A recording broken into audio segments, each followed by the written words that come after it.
Oke. Judul saya hari ini From Comfort to Calling. Dari suatu kenyamanan, dari suatu kehidupan yang nyaman kepada suatu panggilan.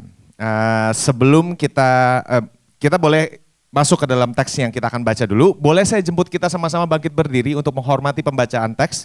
Kita sama-sama akan baca firman Tuhan bersama-sama dari Matius 16 ayat 21 sampai yang ke-26. Sudah siap katakan amin? Mari kita baca sama-sama, 1, 2, 3. Sejak waktu itu Yesus mulai menyatakan kepada murid-muridnya bahwa ia harus pergi ke Yerusalem dan menanggung banyak penderitaan. Dari pihak tua-tua, imam-imam kepala dan ahli-ahli Taurat, lalu dibunuh dan dibangkitkan pada hari ketiga. Tetapi Petrus menarik Yesus ke samping dan menegur dia. Katanya, Tuhan, kiranya Allah menjauhkan hal itu. Hal itu sekali-kali takkan menimpa engkau. Maka Yesus berpaling dan berkata kepada Petrus, "Enyalah iblis, engkau suatu batu sandungan bagiku. Sebab engkau bukan memikirkan apa yang dipikirkan Allah, melainkan apa yang dipikirkan manusia." Berikutnya. Lalu Yesus berkata kepada murid-muridnya, "Setiap orang yang mau mengikut aku, ia harus menyangkal dirinya, memikul salibnya, dan mengikut aku. Karena barang siapa mau menyelamatkan nyawanya, ia akan kehilangan nyawanya. Tetapi barang siapa kehilangan nyawanya karena aku, ia akan memperolehnya. Apa gunanya seorang memperoleh seluruh dunia, tetapi kehilangan nyawanya, dan apakah yang dapat diberikannya sebagai ganti nyawanya?" Demikian firman Tuhan. Silakan duduk. Saudara, dari teks yang baru saja kita baca, kita dapat langsung menangkap pesan yang straightforward banget gitu loh. Bahwa Kristus tidak hanya sekedar memanggil kita hanya kepada pertobatan saja. Ya, kekristenan bukan cuma sekedar sampai kepada bertobat, tetapi ada suatu kelanjutan di mana we decide to follow gitu. Kita mengambil suatu langkah untuk meresponi panggilan Yesus mengikut Kristus. Jadi panggilan kekristenan bukan cuma panggilan untuk bertobat. Memang kekristenan dimulai dengan kita dimulai dengan kita menyerahkan hati kita, atau boleh dibilang sebenarnya kata yang lebih tepat, hati kita dimenangkan oleh Kristus ya. Dimulai dengan hati kita diserahkan kepada Tuhan, tetapi kemudian ada suatu proses di mana kita belajar menyerahkan tubuh kita juga kepada Kristus. Ada suatu proses di mana kita belajar menyerahkan keinginan kita kepada Kristus. Dimulai dari hati kita, tetapi kemudian ada suatu latihan, ada suatu progres, atau suatu perjalanan di mana kita belajar menyerahkan seluruh kehidupan kita kepada Kristus. Dari keinginan, dari tindakan, keputusan, dan sebagainya. Jadi sekali lagi ada suatu panggilan untuk mengikut. Ada suatu mosi kalau kita bilang to follow, kita dipanggil untuk mengikut Kristus, followers of Christ. Artinya ada suatu mosi pergerakan. Ada suatu progres di mana kita bergerak dari tempat kita yang lama kepada tempat yang baru, kepada arah yang baru lah gitu kan ya. Ada suatu mosi, ada suatu pergerakan. Mungkin suatu pertanyaan refleksi yang harus kita buka untuk membuka firman Tuhan hari ini adalah pertanyaan ini. Ini pertanyaan refleksi kita hari ini. Apakah Injil telah merubah arah hidup saya dari sebelum saya mengenal Kristus? Itu pertanyaan yang harus kita tanya pada hidup kita. Am I still going the same way? Apakah saya masih mengarah kepada arah hidup yang sama dari sebelum saya mengenal Injil? Atau setelah saya mengenal Injil, arah hidup saya sudah berubah? My direction udah berubah. Dan seharusnya ketika kita sudah bersentuhan dengan Injil, ada suatu perubahan arah kehidupan kita. Artinya we're no longer going the same way. Kita sudah nggak lagi menuju arah yang sama. Setelah saya mengalami Injil, ada suatu perubahan yang drastis. Ada suatu perubahan yang radikal di mana dulu saya ke sana, sekarang saya berubah arah. Harus ada seperti itu. Nah, bukan artinya kita langsung segera sampai kepada tujuan kita, tetapi yang harus kita tanya adalah arah hidup kita.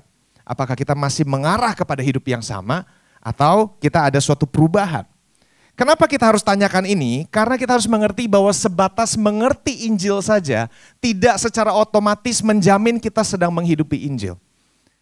Mengetahui saja tidak secara otomatis kemudian membuat kita langsung menghidupi Injil. Karena kalau kita bicara soal menghidupi Injil, ada suatu komitmen seumur hidup. Ada suatu pergerakan, pembelajaran, ada suatu proses, ada suatu progres. Ayat yang barusan kita baca mengindikasikan bahwa ketika kita berkata, ya aku mau mengikut Kristus, maka ada banyak hal yang harus kita pertimbangkan gitu. Maksudnya there is a cost to following Jesus sebenarnya. There is a cost, bukan cuma sekedar udah kamu bertobat, that's it gitu loh. Karena gini, penekanan yang terlalu kuat kepada kedaulatan Allah, kemudian menghilangkan tanggung jawab manusia, akan membuat kita bukan lagi Kristen, tapi pemegang paham fatalisme. Pernah dengar fatalisme itu begini? Fatalisme adalah suatu pandangan filosofis yang menganggap bahwa segala sesuatu dalam hidup manusia telah ditentukan oleh takdir, nasib, atau kekuatan yang lebih tinggi. Nah, kita harus menjelaskan, membuat satu garis yang nyata bahwa kekristenan bukan fatalisme. Walaupun banyak konsep yang bisa dibilang kita setuju akan beberapa hal, tetapi kita tidak bisa berkata bahwa kekristenan adalah fatalisme, bukan. Itu paham yang bukan Kristen lagi gitu loh. Bahwa betul kita tahu ada kedaulatan Allah, tetapi tidak pernah kedaulatan Allah menghilangkan tanggung jawab manusia untuk taat.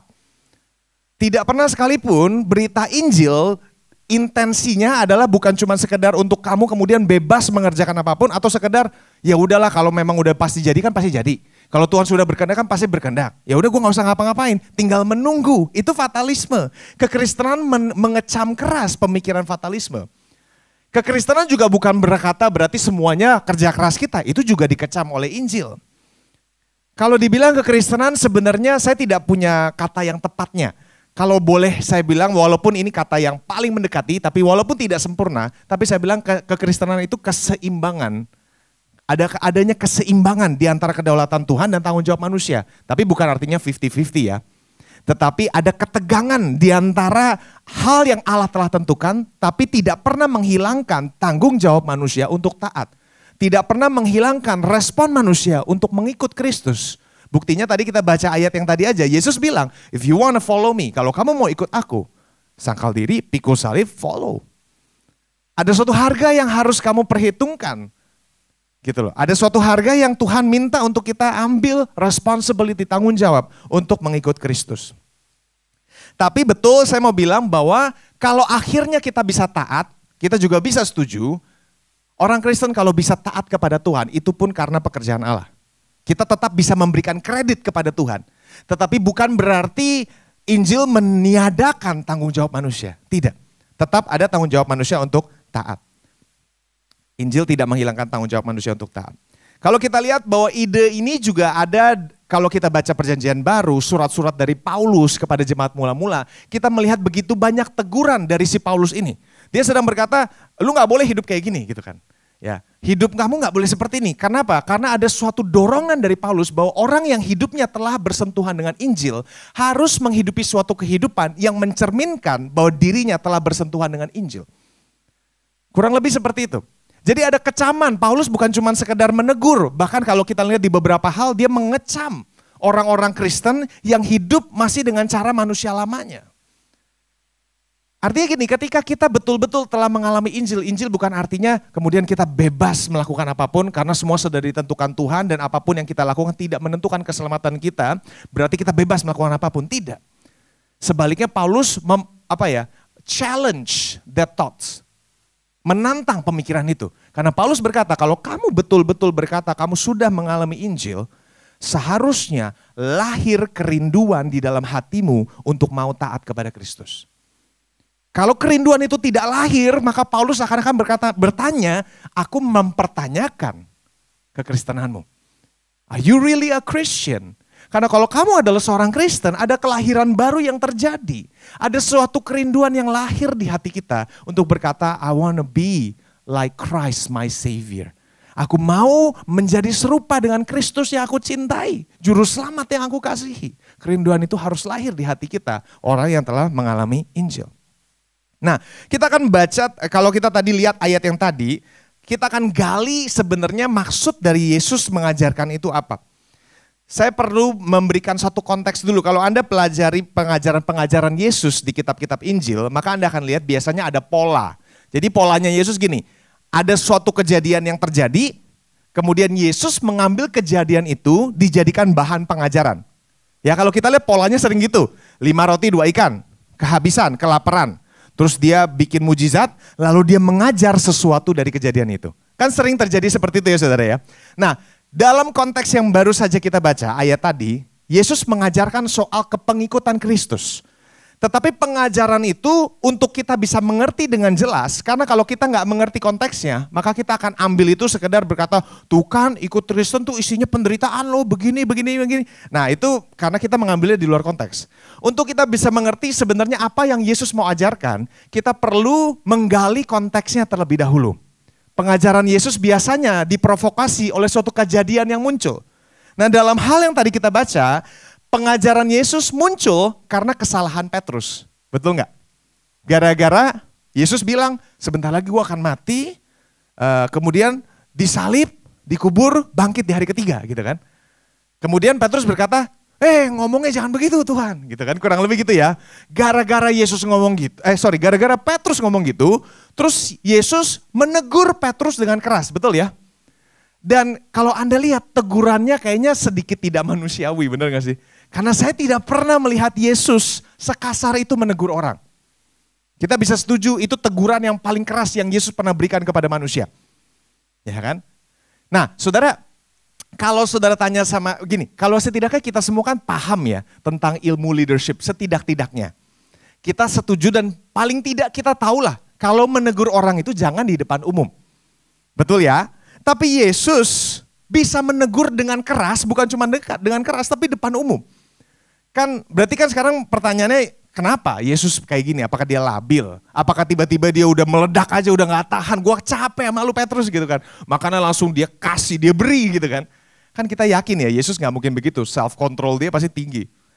Nah berarti teguran Yesus di depan umum itu disengaja oleh Yesus. Dia sengaja menegur dengan keras di depan umum. Maka pertanyaannya, kenapa orang yang penuh kasih, orang yang penuh belas kasihan, kok bisa-bisanya menegur Petrus sekeras itu? Berarti kesimpulan kita cuma satu. Yesus sengaja menegur karena kesalahan ini begitu fatal, sekaligus Yesus mau menjadikan itu suatu contoh yang mau diberikan pengajarannya kepada seluruh murid-muridnya. Seakan-akan Yesus bilang, yang seperti ini akan sangat berbahaya dalam perjalananmu mengikut aku. Kurang lebih gitu ya, paham ya? Jadi karena itu Yesus tegur dengan keras. Nyala engkau setan. Kayak kasar banget. Sengaja supaya semua muridnya pay attention.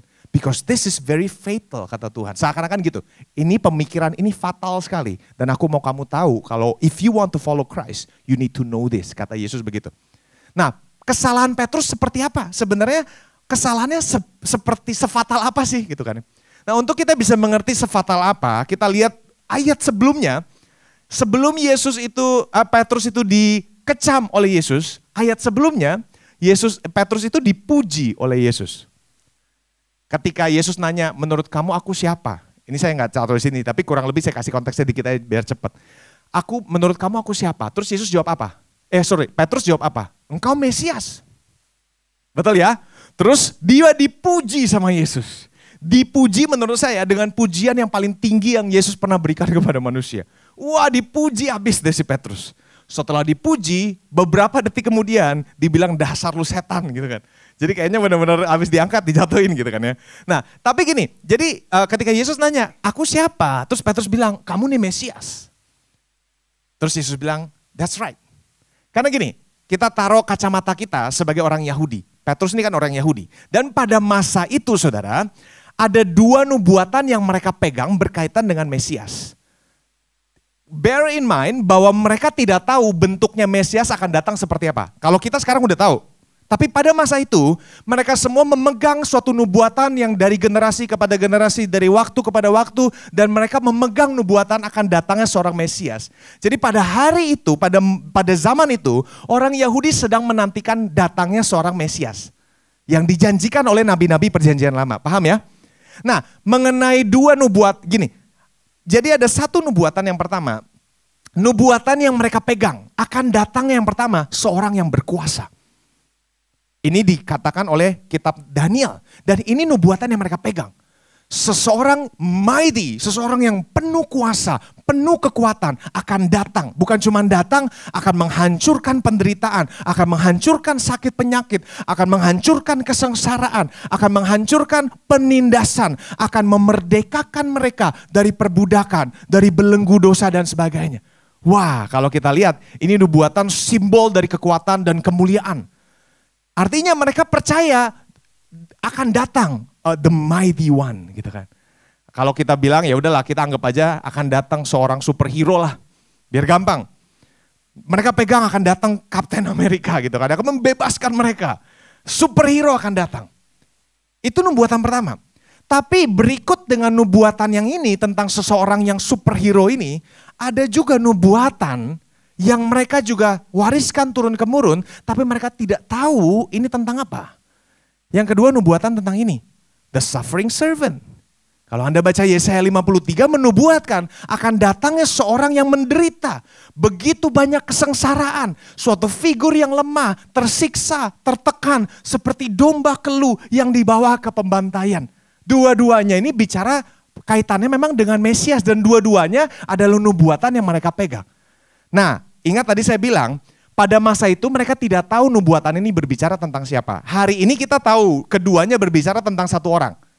Tapi kalau saudara taruh dirimu di kacamata Petrus, seorang Yahudi, maka mudah untuk kita menganggap bahwa dua nubuatan ini berbicara mengenai dua orang yang berbeda. Betul nggak? Kenapa saya bilang begitu? Karena gini, nggak masuk akal bagaimana seorang superhero kalah. Nggak masuk akal bagaimana seseorang yang punya kuasa harus menderita seperti lembu yang dibawa ke pembantaian. Lah kan dia superhero, masa Kapten Amerika dipenggal? Lah kan dia superhero, kan nggak mungkin kalah gitu kan. Nggak mungkin dia menderita, nggak mungkin dia sengsara. Jadi saudara, kedua nubuatan ini pada masa itu dianggap berbicara mengenai dua orang yang berbeda. Nah Yesus ketika ditanya, Petrus menurut kamu aku siapa? Petrus bilang, kamu seorang yang berkuasa, you are the Messiah. Maksudnya Petrus, lu yang dinubuatkan di Daniel 7. Yesus bilang, tepat, correct, kamu benar, akulah itu. Seorang yang berkuasa. Tapi kemudian Yesus menambahkan, aku bukan cuma seorang yang berkuasa, tapi aku juga adalah seorang yang menderita. Yesus berkata, I am both. Nah, inilah alasan kenapa Petrus ketika Yesus bilang, saya akan mati, saya akan disalibkan, saya akan dibangkitkan. Tiba-tiba Petrus gak connect gitu loh saudara, gak connect. Karena bagi Petrus seorang Yahudi dan mewakili pemikiran orang Yahudi, mewakili pemikiran manusia, gak mungkin seorang yang berkuasa kalah. Ya kenapa kalah? Ngapain kalah? Kalau memang kita tujuannya membawa pembebasan, tujuannya menghilangkan penderitaan, tujuannya menghilangkan sakit penyakit, ngapain kalah? Ya kan? Nah ini pemikirannya Petrus dan ini pemikiran yang Yesus kecam. Sengaja diangkat oleh Yesus. Karena ini pemikiran yang fatal. Pemikiran apa? Pemikiran yang berkata bahwa kalau kamu ikut Kristus, kamu gak akan melewati penderitaan. Karena Petrus berkata kalau kamu berkuasa kamu kan gak perlu kalah. Karena bayangan Petrus adalah begini. Cara berpikir Injil sama manusia itu selalu berbeda. Petrus berkata enggak boleh kamu berpikir begitu. Tapi Injil sebaliknya berkata bahwa justru dengan cara ini kerajaan Allah akan maju. Dengan cara apa? Dengan cara kerajaan Allah maju dalam hidup seorang Kristen justru melalui kesengsaraan, kekalahan. Dan bukan kekuatan ataupun kenyamanan. Karena pikiran manusia kan gini, kalau dia Mesias, dia mau menghilangkan penderitaan, harusnya dia menang, dia menjajah dunia kan gitu kan. Sebaliknya Yesus bilang, akulah Mesias yang akan mengalahkan penderitaan. Tapi caraku mengalahkan penderitaan adalah dengan aku kalah, menderita, dan mati di kayu salib. Dan ditambahkan oleh Yesus, kalau kamu mau, if you wanna follow me, expect the same. Artinya gini, kita nih manusia ini kan selalu untung rugi gitu kan ya. Apalagi kita etnis Cina biasanya maunya cuan terus. Apapun kita maunya cuan. Ikut Yesus pun saya mau cuan gitu kan. Jadi bayangan kita adalah kalau saya mau ikut Kristus, kalau saya ikut Kristus saya berhasil, saya kaya gitu kan. Nah kan bukannya nanti kalau saya makin kaya kan orang-orang jadi mau kenal Kristus. Kalau saya makin berhasil kan paling keren gitu kesaksian. Saya dulu sebelum ikut Tuhan hutang melarat, setelah ikut Tuhan saya kaya melimpah. Kan itu kesaksian yang hebat pastor. Kan semua orang jadi mau ikut Kristen gara-gara gua. Kan gitu kan, gara-gara kesaksiannya. Kan harusnya semua orang terpanggil dengan Kristen. Gak kalau saya berhasil, saya sukses. Kan kita maunya begitu. Bayangan kita adalah kerajaan maju, kerajaan Allah maju dalam hidup orang Kristen. Melalui kemenangan demi kemenangan demi kemenangan. Artinya kalau saya ikut Tuhan, hidup saya akan mulus. Tapi sebaliknya Yesus berkata itu pemikiran yang sangat berbahaya. Makanya Yesus tegur pemikiran itu di depan umum dengan sangat keras. Kenapa? Seakan-akan Yesus bilang cara berpikir seperti itu akan menghambat progres Injil dalam hidup Anda. Cara berpikir bahwa kamu tidak akan melalui banyak penderitaan. Cara berpikir bahwa ikut Tuhan hanya sisanya kenyamanan dan kenyamanan. Cara berpikir bahwa saya ikut Tuhan untuk menggunakan Tuhan. Itu yang Yesus kecam. Because following Christ is not about that. Ya. Mengikut Kristus bukan tentang itu semua. Karena itu Yesus tegur Petrus dengan kuat. Nah, mengerti konteks ini kita akan masuk langsung ke dalam dagingnya dengan cepat aja. Ada 3 poin yang saya mau sampaikan dari ayat yang tadi. Yang pertama adalah to deny yourself, to take up your cross, and to follow him. Ini 3 hal yang Yesus bilang if you want to follow me. Kalau kamu mau ikut aku, expect these 3 things. Dengan cepat aja. To deny yourself. Kita harus tanya, to deny yourself itu apa? Ernest Becker dalam bukunya Birth and Death of Meaning berkata bahwa permasalahan utama dan terbesar dalam hidup manusia dapat ditelusuri kepada satu penyebab utama. Kegagalan dari manusia untuk mengenal dan menemukan identitasnya yang sesungguhnya. And this is true in so many ways. Karena proses pendewasaan adalah proses kita menemukan jati diri kita, katanya kan gitu. Kenapa banyak orang membunuh, mencuri, atau rapist gitu kan, pemerkosa. Itu semua karena mereka tidak berhasil menemukan identitas mereka di society, di masyarakat. Mereka tidak berhasil menemukan place mereka di masyarakat. Tidak menemukan identitas, akibatnya kacau identitas, berantakan semua hidupnya. Kurang lebih gitu kan. Mereka tidak berhasil menemukan my true self. Nah, pertanyaan sekarang, how do I find my true self? Bagaimana saya bisa menemukan identitas kita? Bukankah seumur hidup kita memang kita ada dalam progres mencari jati diri kita? Mencari my true self. Pertanyaannya, how do I find my true self?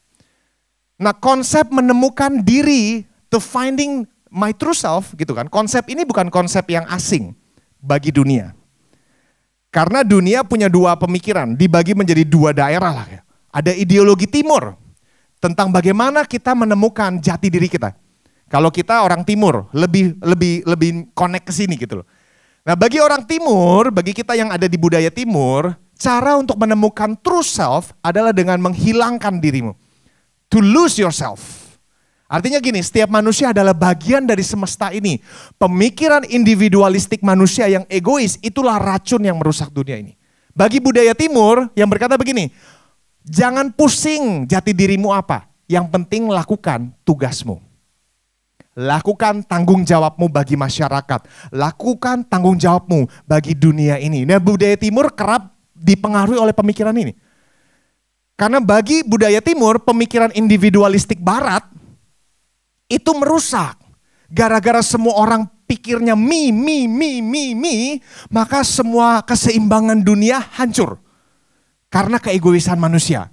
Jadi bagi ideologi timur, kalau manusia bisa menghilangkan keegoisan mereka, dunia kembali harmonis. Nah, beda dengan budaya barat. Kalau budaya barat, the way to find your true self is by discovering it. Dengan cara menemukannya. Makanya kalau Anda nonton film barat, ini beda banget dengan pemikiran film timur. Karena di film barat, setiap manusia itu ditekankan akan keunikan mereka. Mereka berbeda, mereka unik. Jadi yang harus kita lakukan untuk menemukan jati diri kita adalah mencarinya. Kalau kata barat, cari, find yourself. Lakukan yang kamu mau lakukan dalam hidup. Kalau di budaya timur kan, orang tua lu kerja ini, ya udah lu kerja ini juga gitu kan. Gak usah pusing mau kerja apa, ya lu lanjutin aja gitu kan. Budaya timur kan gitu. Sedangkan budaya barat didorongnya apa? Cari yang lu mau. Do what you want. Nah kan sekarang kita sudah era globalisasi. Jadi pemikiran barat ini sudah sampai ke kita gitu kan ya. Cari yang kamu mau, cari temukan passionmu, temukan gairahmu, kan YOLO gitu kan. Nah ini cara dunia mencari the true self, identitas kita, barat dan timur. Ini 2 hal yang bertentangan. Jadi kalau barat berkata identitasmu adalah keinginanmu. Kalau timur berkata identitasmu adalah kewajibanmu. Kalau kamu mau tahu siapa kamu, lakukan kewajibanmu. Itu kata timur. Kalau barat berkata, kalau kamu mau tahu kamu siapa, cari gairahmu. Wah gitu kan. Follow your passion. Nah, keduanya ditentang oleh Yesus. Karena bagi Injil, cara menemukan dirimu bukan dengan cara dua ini. Injil menertawakan keduanya. Karena bagi Injil, what the Bible say about finding yourself, satu-satunya jalan untuk menemukan the true you is by denying yourself for me. Ada penambahan for me-nya. Kalau di message berkata memperbaiki diri tidak akan membawamu menemukan dirimu sendiri. Menyangkal dirimu adalah jalannya. Jalanku untuk menemukan dirimu yang sesungguhnya. Penekanan di NKJV-nya bukan cuma sekedar menyangkal dirimu, tetapi menyangkal dirimu untuk aku. Nah sekarang pertanyaannya kan, gimana caranya saya menyangkal diri untuk Kristus? Masuk kepada poin kedua. To take up your cross. Nah saudara, saya mau bilang bahwa ketiga hal ini sebenarnya adalah satu paket. Jadi tidak bisa dipisahkan. Ya, kenapa saya bagi tiga? For the sake of clarity, untuk menjelaskan. Bagaimana kalau kita bicara bagaimana kita belajar menyangkal diri kita bagi Kristus, jawabannya adalah pemikulan salib. Kalau saya bilang, persyaratan mengikut Kristus dapat dirangkum, ini kalau berdasarkan statement Yesus, dapat dirangkum dengan satu kata, mati. If you want to follow Christ, you need to die. Kamu harus mati, kasarnya begitu. Nah persyaratan mati maksudnya begini, bukan artinya kita benar-benar mati. Tetapi bicara soal berhenti mencoba menyelamatkan dirimu sendiri dengan kekuatanmu. Itu konsep matinya Yesus. Artinya gini, udah aja get to the end of yourself. Itu kata yang sering ada kalau dalam versi message, get to the end of yourself. Get to the end of yourself. Yang Yesus mau adalah begini, kalau kamu mau ikut aku, maka kamu harus sampai kepada akhir dari dirimu sendiri. The end of myself. Artinya berhenti berusaha memperbaiki diri dengan kekuatan sendiri. Berhenti untuk selalu terlihat baik. Berhenti untuk selalu menjadi yang benar terus gitu kan. Berhenti untuk berusaha jadi yang menang terus dalam setiap perdebatan. Berhenti try to win terus menerus. Ketika Yesus berkata barang siapa mau menyelamatkan nyawanya, ia malah kehilangan nyawanya. Barang siapa kehilangan nyawanya, ia akan memperolehnya. Penekanan Yesus itu begini, kamu tidak bisa menyelamatkan dirimu sendiri. Izinkan aku yang menyelamatkan kamu. Yesus sebenarnya sering berkata begitu. Berhenti untuk berusaha membuat dirimu terlihat baik. Biar aku yang melakukan itu bagi kamu. Jadi bagi kita apa? Biarkan diri kita terlihat jelek. Nah ini mungkin oversimplified ya. Tapi saya coba jelaskan. Gini, karena Alkitab dengan tegas memang berulang-ulang menjabarkan bahwa kita manusia itu ada dalam posisi total kehancuran. Artinya kebobrokan total. Jiwa kita, hati kita itu ada dalam kondisi yang kritis, bukan cuma kritis, tapi memang tidak ada baiknya gitu loh. Tidak ada baiknya.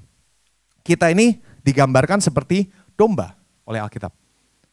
Nah domba ini binatang unik. Domba itu sebenarnya nggak bego-bego banget. Tapi kepintaran domba, kecerdasan domba itu ada spesifik pada hal bersosialisasi.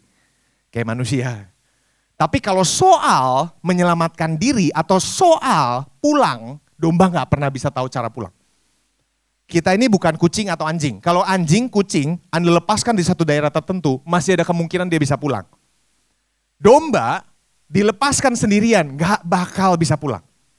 Domba tidak punya kemampuan untuk menghitung jalan pulang. Kalau dia lihat ada rumput di atas sana, dia naik ke sana tanpa menghitung gue bisa turun apa enggak. Naik aja gitu kan. Karena dia bergantung kepada gembala. Dan satu lagi yang penting mengenai domba, domba itu tidak punya kemampuan untuk mengikut gembala terus menerus. Jadi kalau gembala menemukan domba itu, dia nggak bisa bilang, yuk pulang, terus gembalanya jalan di depan. Itu domba bakal hilang lagi. Cara untuk bawa domba pulang harus dibopong. Karena domba itu selalu punya kecenderungan to lose sense of direction. Nah sama halnya dengan kita orang Kristen. Dalam kaitannya dengan gembala kita orang Kristen perlu agar gembala agung kita menyelamatkan diri kita berulang-ulang. Kenapa? Karena kita tersesat terus menerus. Sadar gak sih bahwa Anda bukan cuma sekedar tersesat sekali loh. Anda bukan cuma pernah hilang sekali. Kalau kita mau jujur, kita hilang hampir setiap hari. Kalau gak percaya, coba lihat hati kita masing-masing. Pernah gak sih bayangkan seandainya hatimu, gini deh, seandainya pikiranmu punya toa. Semua orang bisa dengar pikiranmu. Saya yakin Anda akan menyadari betapa jahatnya kamu. Betul gak? Seandainya pikiranmu bisa didengar orang sebelahmu, semua orang bisa dengar. Bisa tutup muka kita, rasanya malu. Kenapa? Karena sejahat itulah pikiran kita. Lihat cewek lewat gitu kan. Ya masa haleluya puji Tuhan, kan enggak. Kan ada aja pikiran yang aneh-aneh. Itu seandainya ada Toa berantem mulu sama istrinya. Saya yakin, betul gak saudara?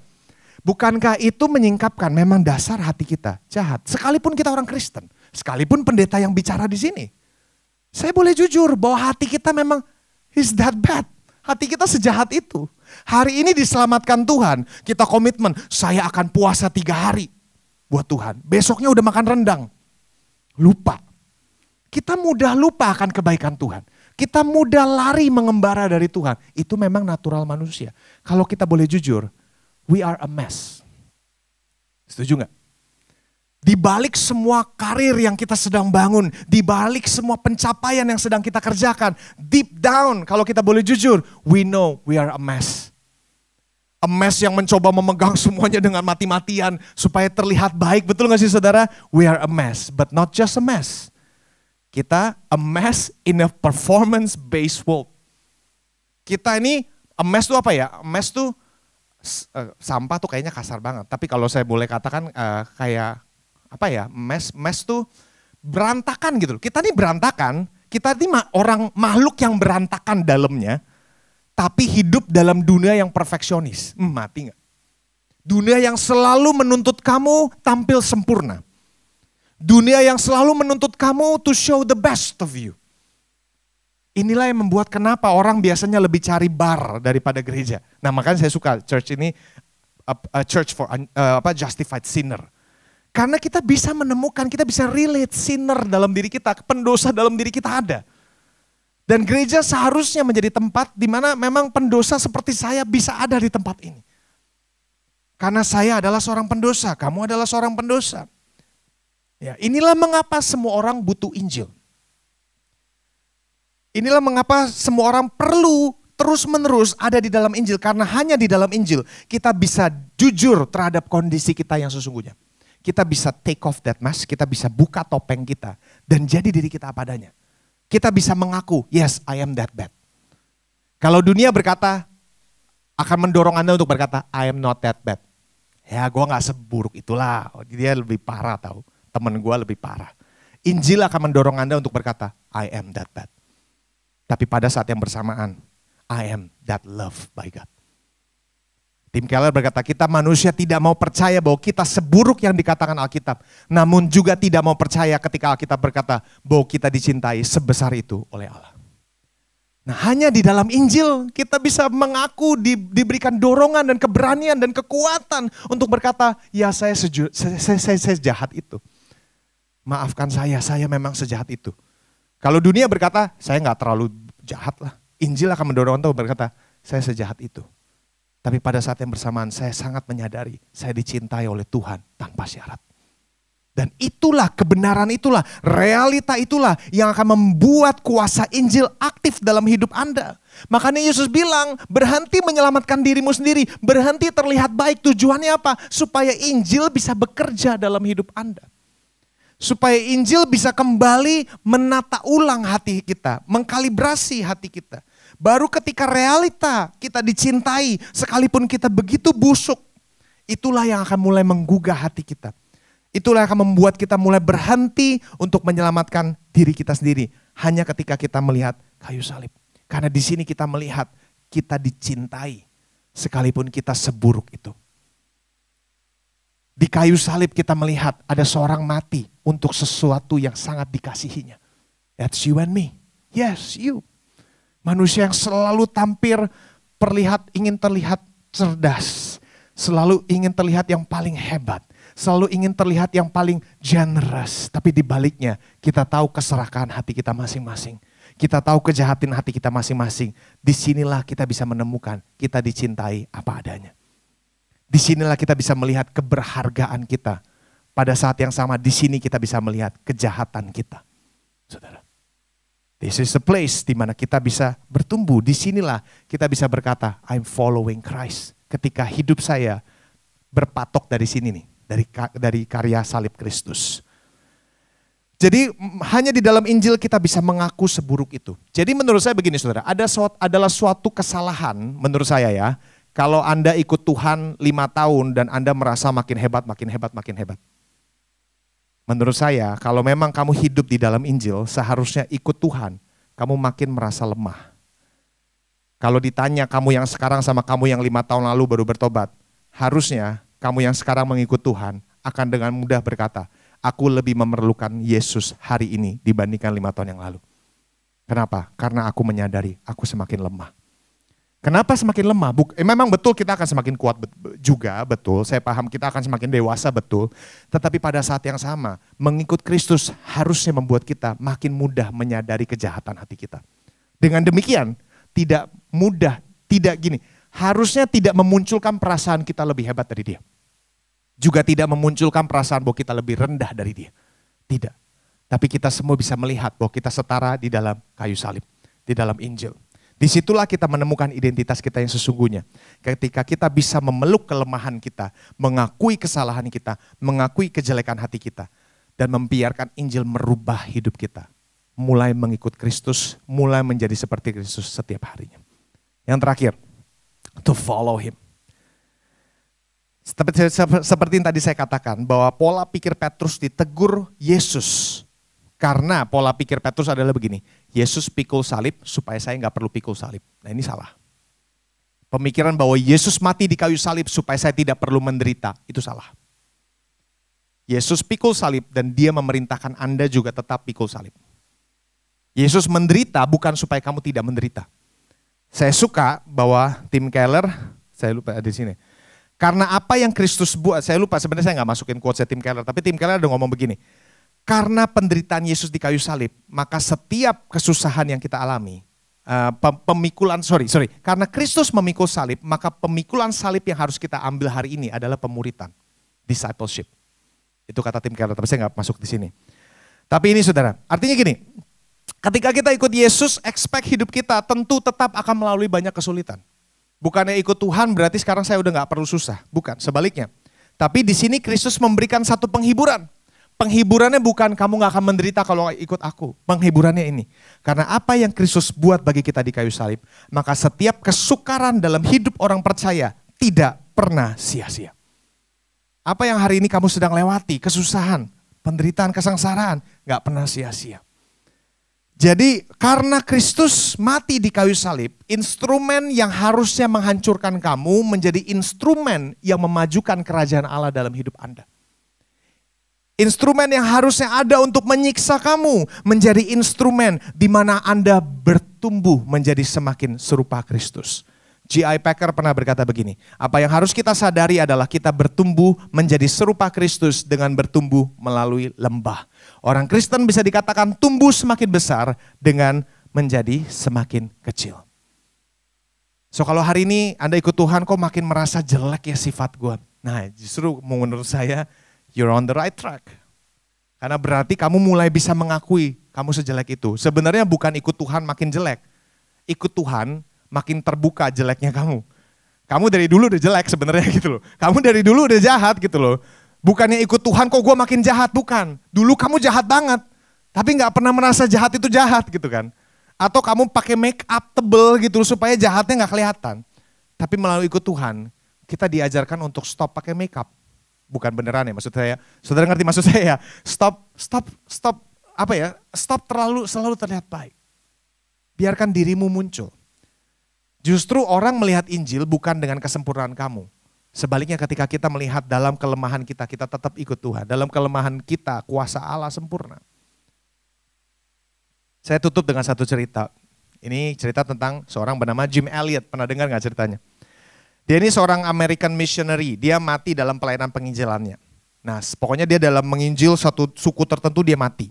Ketika dia mati, teman baik dia terbang dari Amerika untuk melihat tempat di mana dia mati. Dia naik pesawat dan pilotnya cerita. Di sini nih saya menemukan jasadnya Jim Elliot.